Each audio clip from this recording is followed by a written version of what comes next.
Not all Christmases are white. Some are blue. I'll have a blue Christmas without you.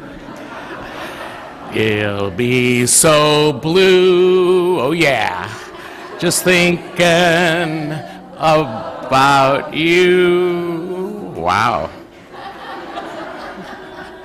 Dang. Not all Christmases are white. Chances are, either you or someone close to you has felt depressed during the holiday season already. When it seems like the whole world is awash in lights, celebrations, friends, and family, many among us feel an amplified sense of loss, grief, and disconnect. We can confront the losses of our lives with grace and truth. With naming those losses comes understanding in ways that give us permission to sit in the darkness a little longer than we might have had we not given ourselves that permission. And sitting in the darkness, we acknowledge what we have lost. And sitting in the darkness, we can begin to remember Jesus' promise. Blessed are those who mourn. Blessed are the mourning. They shall be comforted. Not all Christmases are white. Some are blue. There's a young couple from our community. They met at the CSC. They got married 8 months ago. They got pregnant on the honeymoon. I knew that would happen. 2 nights ago, she had a massive brain aneurysm. And they took the baby in an emergency surgery by way of C-section 1 month early. The baby is fine. But the young mom, married just 8 months now, with a baby in the room next to her. The young mom is touch and go. It's not looking good. She took a turn for the worse in the night 2 nights ago. Her name is Maggie. Not all Christmases are white. Several at this 11 a.m. community were mentored by a priest who meant the world to them. They just found out a couple of days ago via the St. Louis Post-Dispatch that his name was on the list of priests who abused children way back in the 70s. Not all Christmases are white. Many of you know students, fellow students, whose parents have recently separated or divorced. Or for some, the family is moving from the roots where they've lived their whole life up until now, and they'll be going home this Christmas to a new house in a new city where they don't know anyone. Some of you are missing out on old friends, and some of you are bearing the cross of unrequited love. Some grieving the loss of a family member, friend, or job. Some carry the weight of the current political climate and weighty world issues. Too many of us struggle with anxiety and depression or financial burdens. Some scared to death by the deadlines this time of year and not feeling very confident at all of their grades. A most wonderful time of the year. Maybe not. Maybe not for you this year. There are probably dozens of reasons why Christmas may not be the most wonderful time of the year for our students as well as for the rest of us. Not all Christmases are white. Some of them are blue.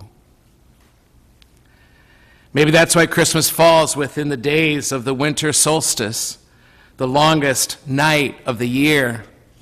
Maybe that's why so many of our songs at Christmas time sing of the night. It's not a matter of mere decorations or traditions that in these days preceding Christmas we tend to gather just like this in the darkness. There's such a stark contrast between those for whom Christmas is warm, full of joy, and an easy gratitude, from those who are trying to find their way in the night, feel their way through the darkness. Most of us, I suspect, are somewhere in between. For many of us, as well as for nature itself, this time of year is filled with long shadows and dark nights.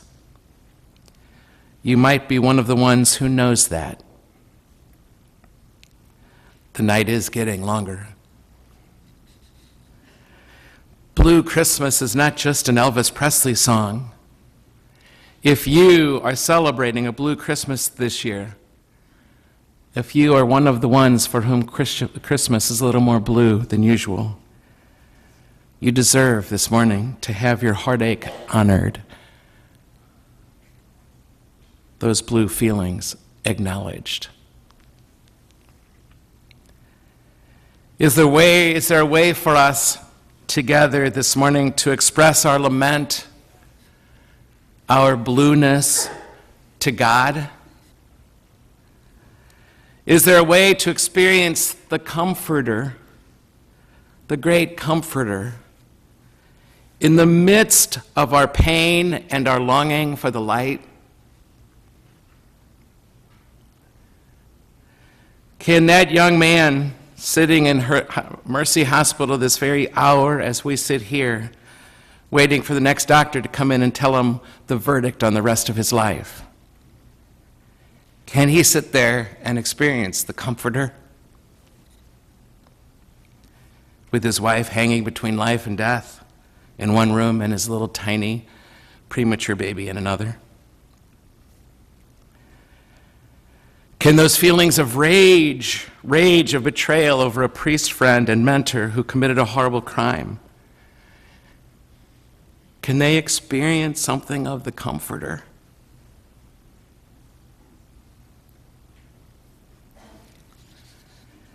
Whether this is a light or dark time in your life, or maybe a mix of both, let's allow ourselves to be with God and to be with one another just as we are here today. And let's remember that we're not alone.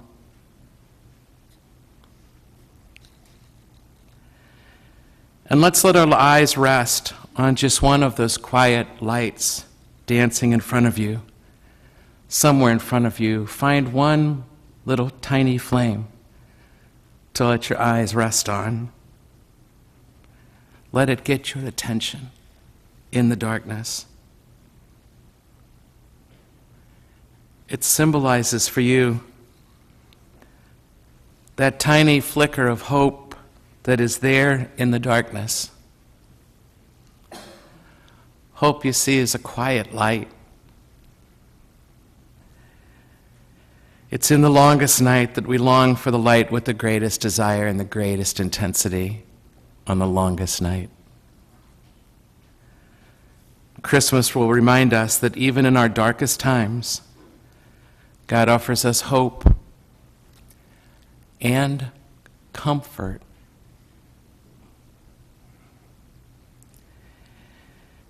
If you are willing to bring your deepest fears into the light of God's love, if you are willing to bring your fears into the light of God's love, then and only then will we find a space opening up inside of us, a tiny space maybe, opening up inside of us in the midst of the sadness of things, a tiny space that still longs for the light.